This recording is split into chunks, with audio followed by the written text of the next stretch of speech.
Hello and welcome back to Quarterlight. Today we're going to leap into the 1980s, the decade of excess and red Porsches. But we're Quarterlight, we're not going to be going there. We're going to be looking at the Austin Metro, or Austin Mini Metro as it was first called. It was launched in 1980 and had a run all the way till 1998. And in those 18 years or so, it was sold under many different names. Like I say, starting off with the Austin Mini Metro. Later on there was MG versions, and it was rebadged to a Rover Metro, and then later on in 1994 it was rebadged as a Rover 100. Today, of course, we're going to look at them early ones, the Mark 1 Metro, which was first seen on the 8th of October 1980.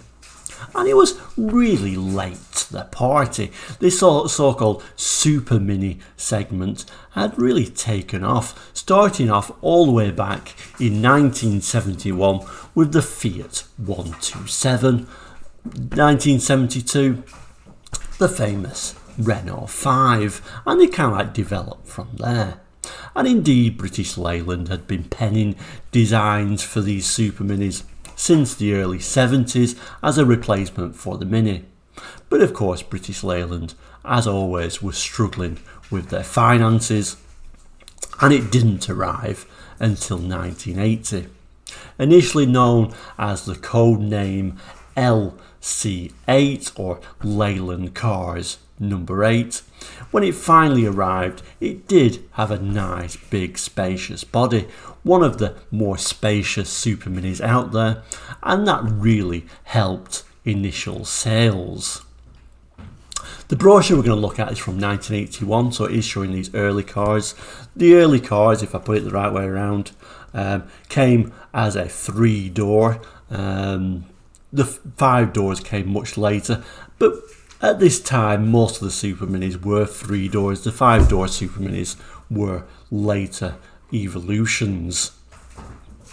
And if you notice as well on these early Metros, the higher spec ones had kind of like a flush front headlamp. The lower spec one was indented, and I think the lower spec versions look better, but anyway, that's by the by. So anyway, let's open this brochure up and see what we can see what we can learn, and see how it was marketed.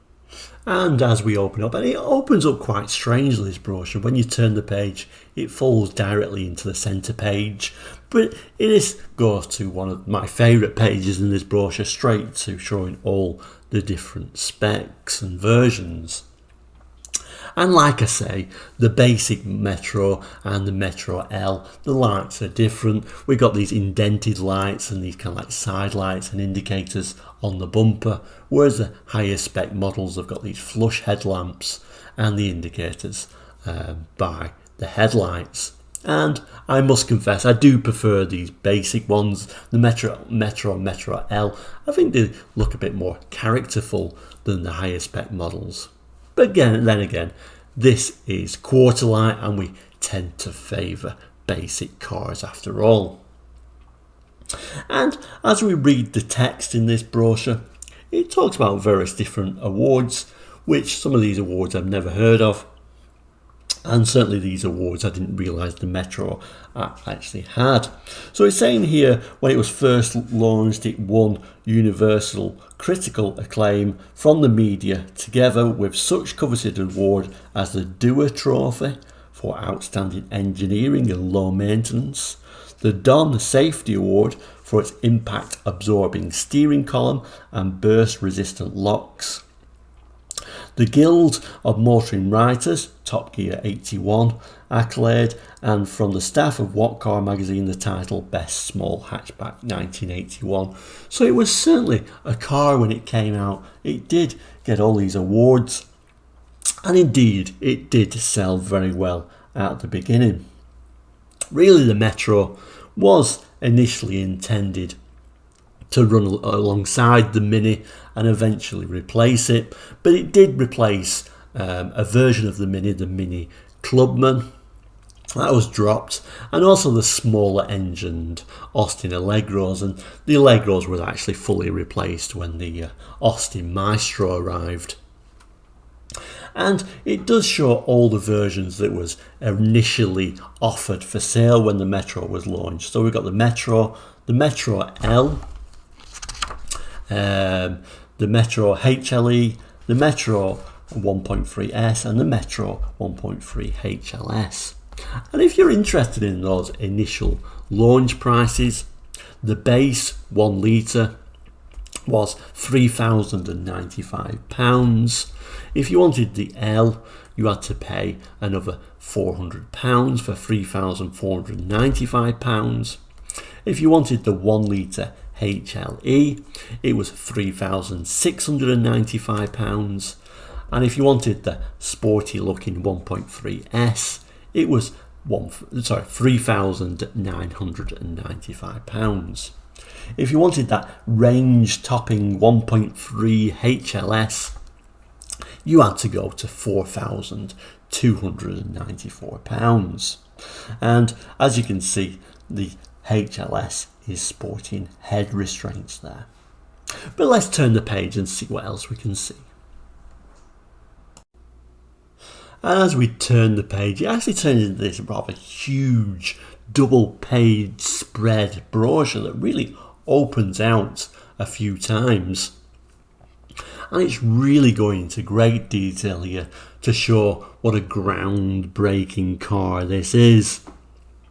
From trying to show you about the rust resistance, unhappy memories of British Leyland in the 70s, trying to get in the mind that it is well built, well painted, as well as going through things like comfort and refinement, the good fuel economy and the low fuel running costs, maintenance every 12,000 miles, and the safety on it, even though it's a small car, really trying to show that it is a safe car.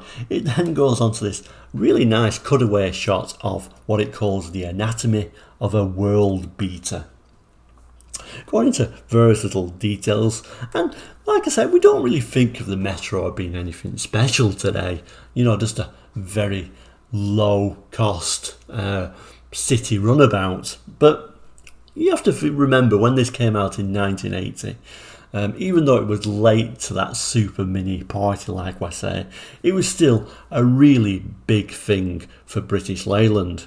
It was a step into the super mini world. And like I say, they went on to call it many different names, and even the MG Metro was launched later on for that little bit of a sporty little number. The theme continues in this brochure with it opening up into this huge double page, rather difficult to handle, but nevertheless really trying to show big pictures of the Metro. And it's talking about straight away that top of the range 1.3 HLS. And it's telling things like the extras, such as these big square headlamps with the indicators, the rubbing strip down the outside, which was also important in the UK, as soon as you parked them in supermarket car parks, you ended up with that dents and so-called supermarket rash down the side of your new car. So it does have that all-important rubbing strip on this top of the range model. And these seats do look nice in this top of range. It's saying it's a rich velour upholstery, cloth trim on the doors and rear quarter casing, a soft cloth headline, etc, etc. On this top of the range one as well, it does have the split folding rear seats, making it a very practical car. Like I say, this was one of the larger supermarkets, one of the larger super minis out there, so space was all important. And we'll also see on here that it does actually have this new so-called dashboard on here. The early Mark 1 Metros featured this unusual dashboard design, and it was a David Bash dashboard design. You also see something similar on like Range Rovers and the Rover SD1, and it made it very easy to convert it from left or right hand drive. The tooling was very simple because basically it was just like a parcel shelf, if you would, with these instruments just on top, so it was very easy just to pop them on the other side, which made for a great cost saving design idea. And then we move on to this sporty version, or a so-called sporty version, the 1.3S. It's saying sporting style is what it's describing as. Well, there isn't really very much sporting about it. It's got the 1.3 litre engine, so the larger engine, a 1275cc A series engine. But there isn't anything much than that. I guess the seats maybe look a little bit sporty. And if you notice, we have got a slightly different stripe down the side of it. But we're certainly not in sort of MG Metro territory at this time.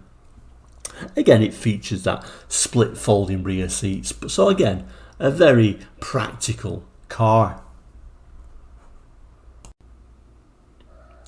And it then showed the lower three spec models all in one page.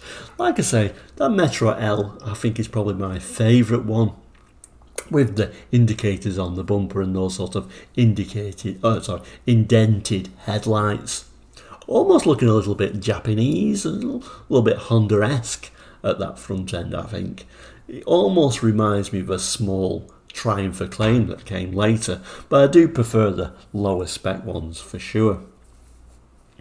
The Metro also came in van versions as well. There was the Morris Metro at this stage, which later became just called the Metro Van. It doesn't show these particular models in this brochure, however. And one thing to mention, where the Metro name came from. Initially, there was 3 names going to be sent out for these models. There was either going to call it the Match, the Maestro, or the Metro. Of course, the Maestro name was used later on in the next model up, the eventual replacement for the Allegro. The Match, not so much, but they decided on the Metro, although that did cause a little bit of controversy with, public transport systems being called like the Metro. That did cause a bit of controversy, but Austin did say they was going to call it the Austin Mini Metro, which kind of like got around that slight issue. But they're the different models. Which model would you have chosen at the time? Would you have gone for that range topping model, or have you just gone for this super basic standard Metro? Let me know in the comments what you think. And as we get to the end, we're still in that huge double page pull out, difficult to hold back page, still in that format, and it's showing the features, the specifications, etc., and the dimensions. I was interested to see what the Metro 1.3S and what was sporty about it, and the additions of the HLE were them twin 2-colour broad stripes. We've got tinted glass, we've got them strobe striped seats, seat valances, a brakes over. Oh, we have got a tachometer, digital clock, and a rear mud flap. So I guess, yeah, it does have a tachometer on there, I guess, and a few stripes and those sporty looking seats, but really not really that sporty, other than a few styling cues, I guess. What I did find interesting about this page is this studio, the Metro High Tech Special, fitting distinction to your Metro. And it's showing like optional extras that you could add onto your Metro, which I don't think I've ever seen on a Metro before. So we've got a door flood lamp. And remember, this is the early Mark 1 1980s. This is a 1981 brochure. It's showing flood lamps, electric windows, electrically adjustable door mirrors, air conditioning on an early Metro. I don't remember that. Cruise control on an early Metro. And it goes on to say you can have electrically operated tailgate release. I don't know if any of you have seen such extras on these early Metros. I certainly haven't. And like I say, I would certainly be interested in any comments of if you've known or had a Metro with any of these unusual options that you wouldn't really think that a Metro would actually have. And then finally we get to the back page. It gets to a more manageable size at least again, and it shows the optional extras. Oh, what do you mean the optional extras? Haven't we just looked at it with that strange a studio, the Metro High Tech Special? Well, I think the Metro High Tech Special and these unusual options like air conditioning and cruise control were more of maybe a dealer fitted options, I'm thinking, and these factory fitted option extras are what you ticked to get actually from the factory and was built into the car.